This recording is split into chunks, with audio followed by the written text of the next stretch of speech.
है आप सभी का। जैसे कि नया साल आने वाला है तो 2023 के अंदर देश और दुनिया को लेकर क्या चीजें हो सकती हैं, ये वीडियो इसके ऊपर रहेगा।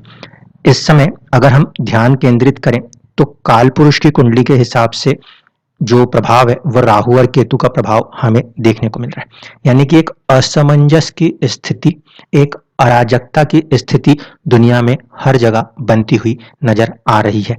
और तात्कालिक रूप में यानी कि आज अगर मैं नवंबर की बात करूं तब गुरुदेव जो है वो वक्री हैं। जुपिटर किन किन चीजों को कनेक्ट करते हैं, गुरुदेव अपने साथ किन किन चीजों को कनेक्ट करते हैं। एक तो होता है फाइनेंसेस, ठीक है, जितना भी आपका बैंकिंग सिस्टम है, फाइनेंसेस है वो। दूसरा होता है एजुकेशन, और तीसरा हम जुपिटर को लेते हैं किसी भी जीव के सक्सेस के लिए। ठीक है, तो इन तीन चीजों के साथ हम प्रभाव को स्टडी करेंगे। देखिए, इस समय जब गुरु वक्री अवस्था में है तो ये तीनों चीजों के अंदर जो कुछ भी एक माहौल है वो दुनिया के सामने बाहर निकल के नहीं आ रहा। नवंबर 2022 में अप्रोक्सीमेटली 23 नवंबर 2022 खत्म हो जाने के बाद धीरे धीरे आप देखोगे कि दुनिया के अंदर एक आर्थिक रूप से बदलाव आने शुरू होंगे। कहीं ना कहीं जुपिटर की जो मूवमेंट है वो राहु की तरफ होगी, और अप्रैल में जाकर, अप्रैल 2023 के बाद जब गुरुदेव जो है उनकी मूवमेंट शुरू होगी तो हम मान के चलते हैं कि राहु के साथ उनका एक संबंध स्थापित हो जाएगा। जिस समय राहु और गुरु का संबंध स्थापित होगा उस समय गुरु चांडाल दोष पूरी तरीके से स्टार्ट होगा। अब गुरु चांडाल योग या दोष ये किस तरीके से काम करता है और इसमें राशि का प्रभाव भी कैसे काम करेगा, इसको समझिए। जो गुरु हैं वो कहीं ना कहीं मेष को, अगर मैंने काल पुरुष की कुंडली को अगर मैंने लगन बनाया है तो आपके नवम भाव के स्वामी बनते हैं। नवम भाव के स्वामी होने की वजह से जितना भी धर्म है एक चीज, और दूसरा जो आपका हायर इंस्टीट्यूशंस है, एजुकेशन के हायर इंस्टीट्यूशंस, वो भी हमारे 9th हाउस से देखे जाते हैं, इसके ऊपर प्रभाव है। साथ ही साथ राहु और गुरु के योग से बनने से जुपिटर 12th हाउस के भी स्वामी होते हैं, यानी कि चैरिटीज और खर्चों के भी स्वामी होते हैं, उसमें भी कुछ ना कुछ प्रभाव है। अब कैसा प्रभाव है? प्रभाव इस तरीके से है कि गुरु और राहु का जो संबंध बनेगा वो सबसे पहले दुनिया के अंदर एक आर्थिक लेवल पे, फाइनेंशियल लेवल पे इनस्टेबिलिटी, अनस्टेबिलिटीज को क्रिएट करने की कोशिश करेगा। पहली चीज, जिसकी जो स्टार्ट है वो तकरीबन तकरीबन मान के चलिए कि इसी साल 2022 में नवंबर एंड के बाद आपको धीरे धीरे चीजें दिखाई देनी शुरू होंगी, और जनवरी या फरवरी आते आते तक जिस चीज को भी हाइड किया जा रहा है फाइनेंस के मामले में वो दुनिया के सामने धीरे धीरे आना शुरू होगा आर्थिक तौर पे। एक दूसरा, एजुकेशन, जुपिटर उसको भी कनेक्ट करते हैं, तो उसमें भी किसी ना किसी रूप में एक नई क्रांतियां आने वाली हैं। क्यों? क्योंकि राहु जो है वो टेक्नोलॉजीज को रिप्रेजेंट करते हैं और जुपिटर जो है वो एजुकेशन को रिप्रेजेंट कर रहे हैं। तो एजुकेशन सेक्टर के अंदर भी कुछ ना कुछ नई टेक्नोलॉजीज दुनिया के अंदर अब तेजी से विकसित होती हुई नजर आएंगी 2023 के अंदर। साथ ही साथ इस बात को भी देखें कि गुरु के ऊपर शनि का भी प्रभाव रहेगा तीसरी दृष्टि से। ऐसी अवस्था में कहीं ना कहीं धर्म के प्रति 9th हाउस, जुपिटर यहाँ पे पीड़ित हो जाएंगे, शनि की भी दृष्टि है और राहु का भी प्रभाव है, तो धर्म 9th हाउस, उसके प्रति लोगों में एक अवरुचियां पैदा होनी शुरू हो सकती हैं। क्यों? क्योंकि कहीं ना कहीं बहुत सारे जो पाखंड वाले लोग होंगे वो अपने आप को आगे बढ़ाने में सफल होते हुए नजर आएंगे। कैसे?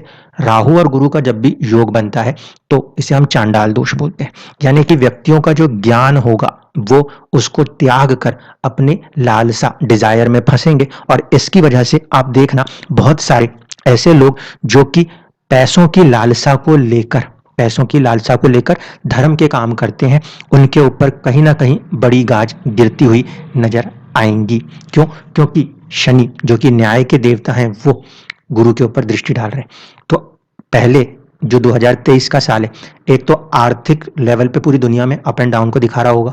दूसरा, कोई ना कोई बड़े ऐसे लोग जो कि धर्म के चोले को पहन के, धर्म के नाम पे, धर्म का मतलब सिर्फ एक हिंदू ही धर्म नहीं, किसी भी धर्म के अंदर पूरी दुनिया में जिन भी धर्मों के अंदर लोग कुछ गलत एक्टिविटीज कर रहे होंगे वो उनकी एक्टिविटीज अभी बढ़ेगी, और बढ़ने के बाद आगे जाकर राहु का प्रभाव यहाँ से खत्म होगा सितंबर अक्टूबर 2023 में।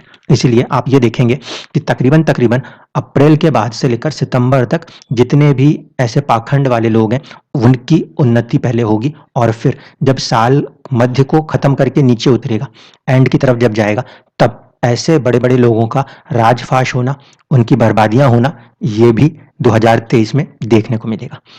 एजुकेशन के लेवल पे अगर हम देख रहे हैं पॉजिटिव साइड में, तो जुपिटर के ऊपर शनि टेक्नोलॉजी की राशि में बैठ के, और राहु भी कहीं ना कहीं तकनीक का ग्रह है, वो साथ में मिलकर उसमें एक नई क्रांतियों की तरफ इशारा करेंगे।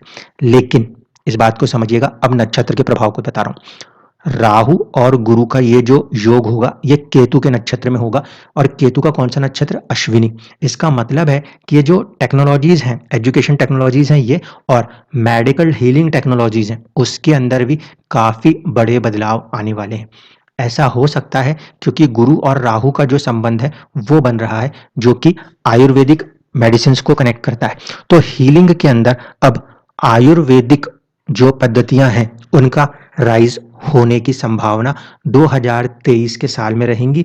जो लोग भी आयुर्वेदिक मेडिसिन के ऊपर रिसर्च कर रहे हैं, वहां पे उन्हें किसी तरह की कुछ बड़ी सफलताएं मिलने की संभावना बनेगी। जबकि केतु का जो प्रभाव है वो कहीं ना कहीं आपके 7 नंबर की राशि पर है, मार्केट के ऊपर है। इसीलिए दुनिया के अंदर जो आर्थिक अस्थिरता बनेगी, उससे जो दुनिया के बड़े बड़े बाजार हैं, अर्थव्यवस्थाएं हैं, उनमें कुछ भीषण बदलाव आपको 2023 में देखने को मिलने वाले हैं। एक कंप्लीट पिक्चर में अगर बात की जाए तो नेगेटिव साइड ये है कि दुनिया के अंदर एक तरीके की आर्थिक मंदी बड़े लेवल पे आने वाली है, काफी बड़े लेवल पे।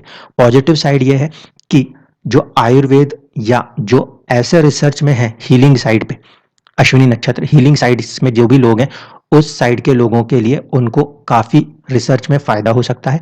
तीसरी बात है कि जो भी देश या जो भी लोग एजुकेशन टेक्नोलॉजीज के ऊपर काम कर रहे हैं, उन लोगों को भी काफी ज्यादा फायदा होता हुआ नजर आएगा।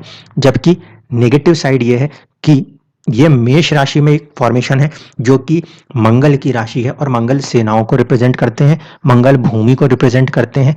ठीक है, तो इस वजह से कहीं ना कहीं सेनाओं की मूवमेंट, युद्ध के हालात, या फिर 1 नंबर की राशि एनर्जी सेक्टर को रिप्रेजेंट करती है। एनर्जी सेक्टर के अंदर किसी ना किसी तरीके से कुछ बड़े अप्स एंड डाउन्स दुनिया को देखने को मिल सकते हैं। ये जो सेक्टर में बोल रहा हूं वो कारण बनेंगे जिसकी वजह से कहीं ना कहीं चुनौतियां शुरू हो जाएंगी, और आर्थिक मंदी जो है उससे और गहराती जाएगी। अभी आप ये देखिएगा, आने वाले समय में अब जनवरी या फरवरी तक आपको इसकी आहट दिखाई देने लगेगी कि आर्थिक मंदी एक बहुत बड़े लेवल पे बम की तरह विस्फोट कर रही है। ठीक, और इसके आगे अप्रैल से लेकर आप सितंबर अक्टूबर तक ये देखिएगा कि कैसे जो लोग पाखंड कर सकते हैं धर्म के नाम पे, वो अपने आप को आगे बढ़ाएंगे। और जब 2023 का अंत हो रहा होगा, जब राहु गुरु को छोड़ के आगे हटेंगे, तब आप ये भी देखेंगे कि कई ऐसे लोग जो कि पाखंड कर रहे हैं, उनका विनाश काल भी शुरू होता हुआ नजर आपको 2023 में आएगा। धन्यवाद।